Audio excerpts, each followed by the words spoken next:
Hey everyone, welcome back to the Poplar Report. On today's update, we have a rancher, a Texas rancher, who's going to tell us how the beef apocalypse is coming and why.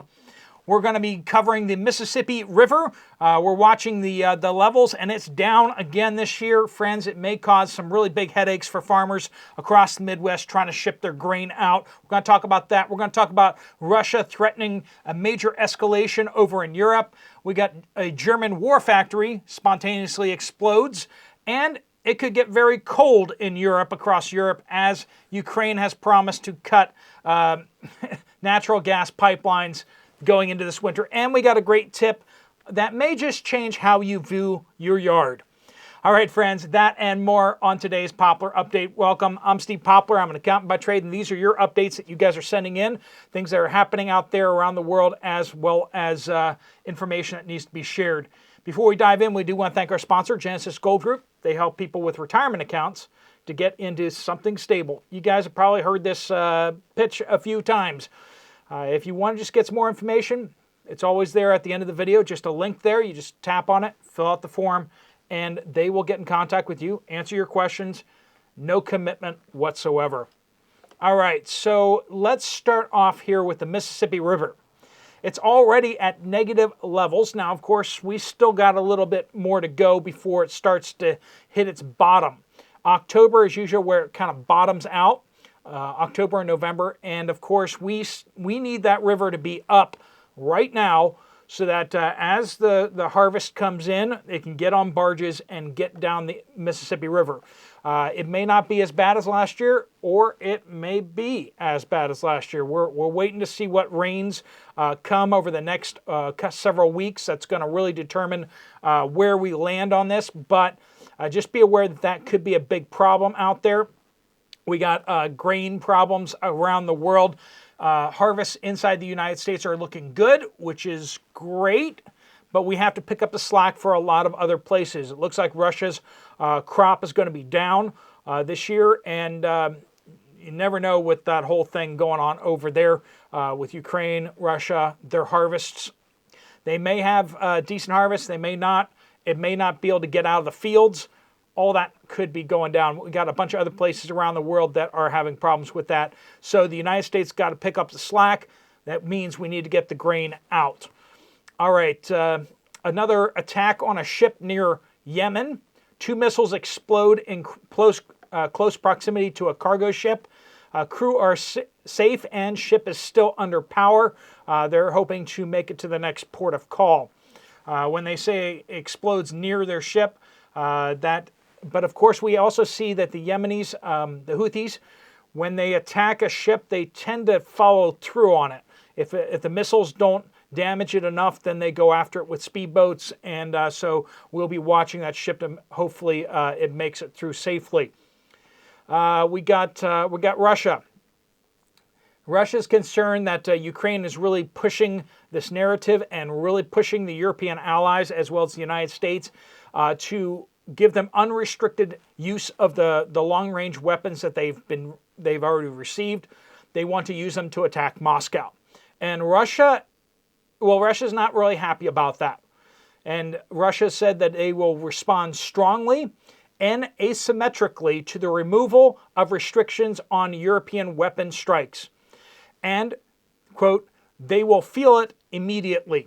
That was Andrei Karchapolov, or something like that, head of the State Duma Defense Committee. So one of the heads of the Russian government saying that they will strike back asymmetrically. Asymmetrically means like guerrilla style or sabotage, those type of things, or in some way that you don't really see coming, right? So, and they said that that will happen immediately. So they have previously threatened to cut internet cables out there, and apparently they've been mapping them as well. We haven't talked too much about that, but there's a lot of talk out there that they've been mapping the cables, and they have previously said that those would be considered legitimate military targets. An explosion has occurred in an explosives manufacturing plant in Germany. They're making explosives for weapons and other things. So that is, obviously, sometimes that happens, but we're seeing a lot of industrial accidents when it comes to German defense factories, right? This is, we just had one back in April where one of their missile factories went kablooey. So we're keeping an eye on that. We had an artillery fire down in Scranton, Pennsylvania here. We had another missile plant blow up in the United States and one blow up in the UK. So it's just like, this doesn't usually happen. We don't usually have this many things going kablooey. Is it potentially sabotage? We had a $220 million American Global Hawk. It's a UAV, but it's like the deluxe Cadillac UAV. Like I said, $220 million. Or you could just say 1/5 of $1 billion. This aircraft is just jam-packed with sensors. Well, it was flying over Estonia when it got hit with some sort of jamming, and apparently directed microwave is kind of what some people are speculating out there, but it disabled the UAV's navigation. It started to basically just do loop-de-loops, and it was flying erratically. The maps out there, the charting, the course and everything like that, because it did have its transponder on. But after a long while, it was able to regain control somehow, and they were able to get it back safely to base. Not sure exactly what was going on there, but it did seem, because it was over Estonia right against the Russian border, it seemed like the, it was sniffing all that electromagnetic spectrum, and apparently the Russians gave it a little more electromagnetic spectrum to deal with.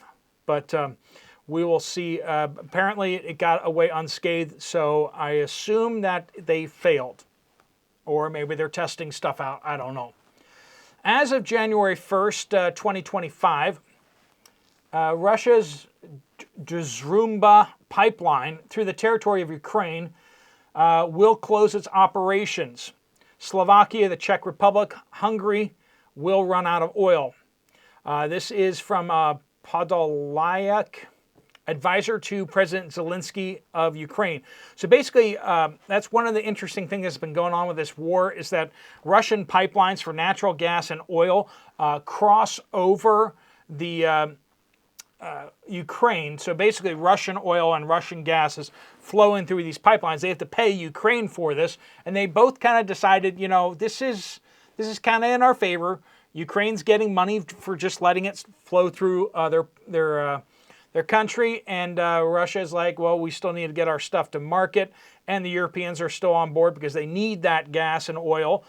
But it looks like, according to the Ukrainian government, they're not going to keep doing that. They're not going to keep letting that happen. They're going to try to pinch off the Russian funds.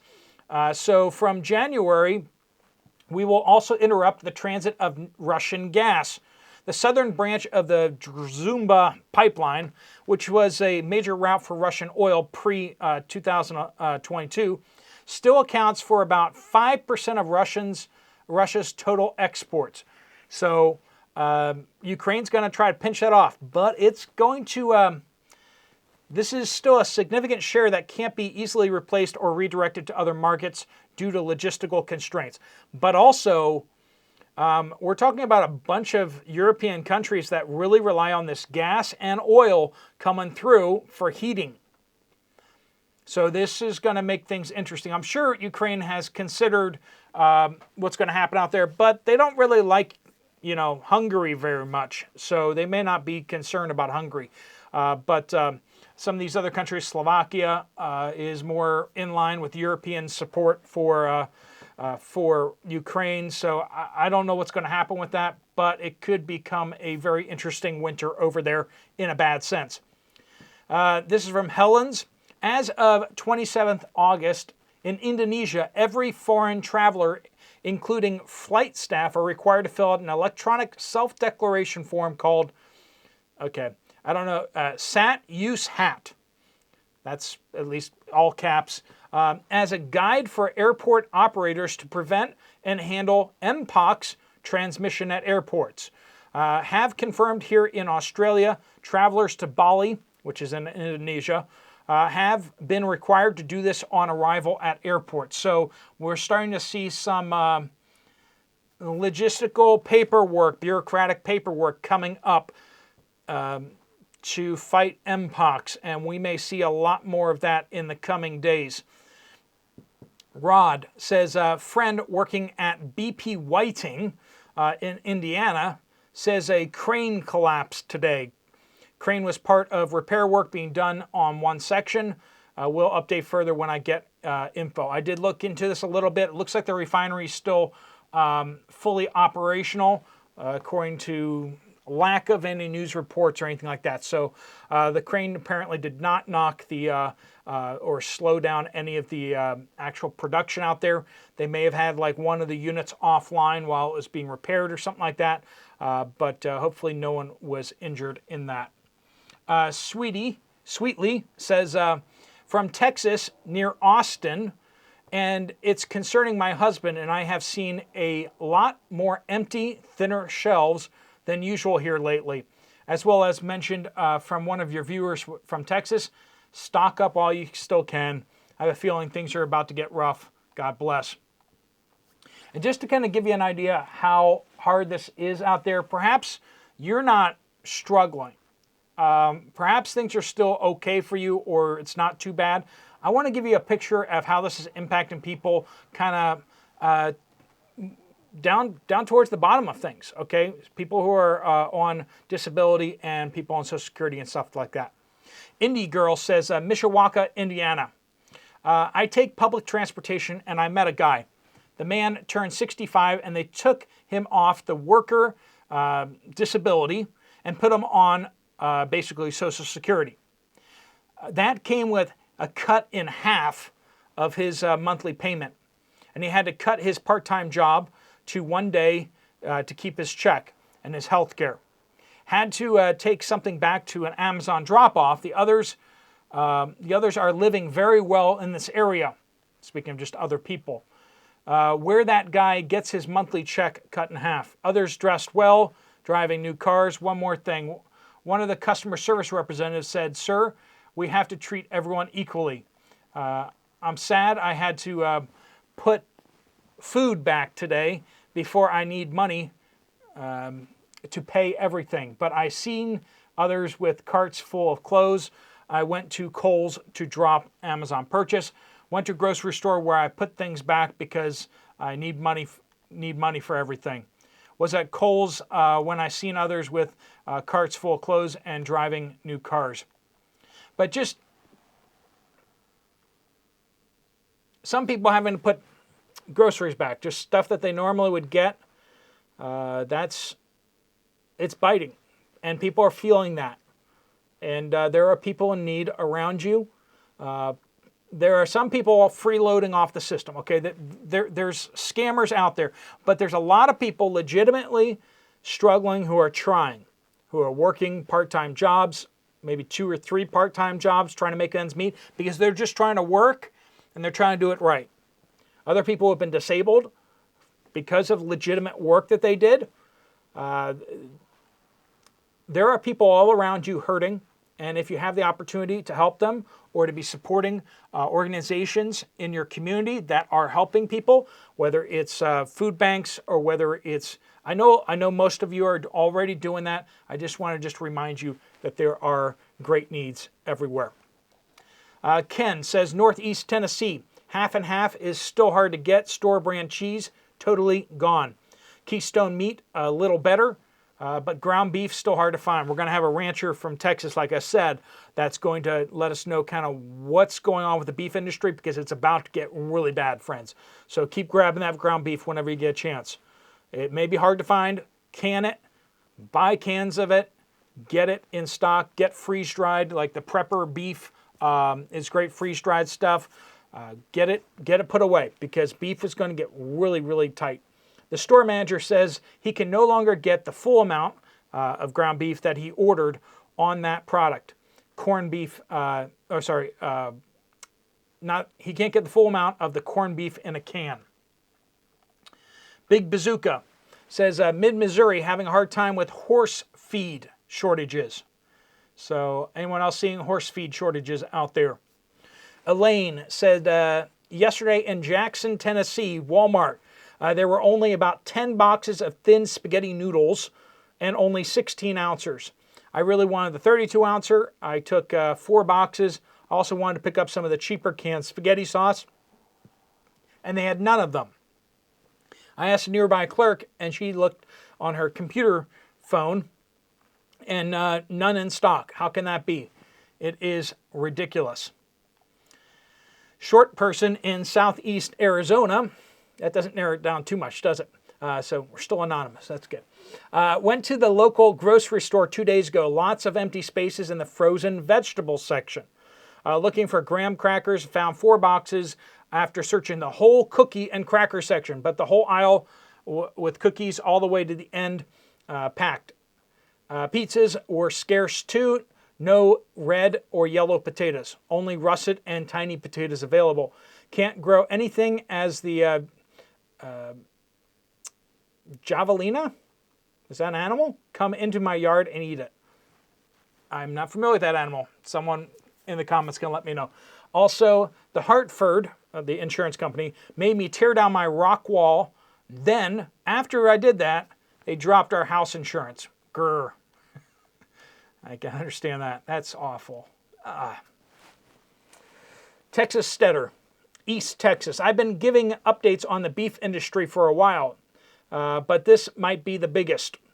All ranchers I know moving from Black Angus to or Brangus to Wagyu or Kobe beefs, the American variant.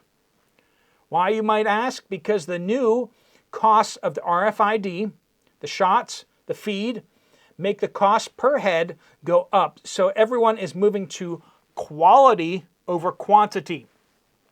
Most ranchers seem to be downsizing the head to half and maximizing these slow-growing, high-end breeds.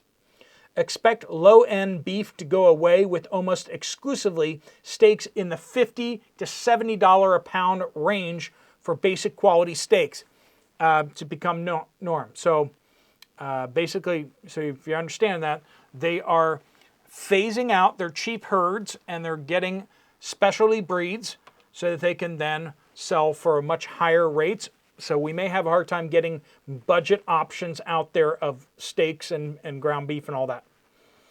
Now, a lot of the ground beef actually does come from cows, like milk cows and stuff like that. That's where a lot of that comes from. So we may still get that because they're still going to have dairy cows. Also remember, Texas is one of the few states last privately owned. So it's, still most of the ground is owned by people, whereas a lot of the western states they have to lease that from the government. Many state lands in other states going away, so these prices I quoted will only escalate. Soon beef will be more expensive per ounce than silver for the top tier steaks. Last window to stock up, friends. People are liquidating their cheap herds to replace them with more expensive breeds.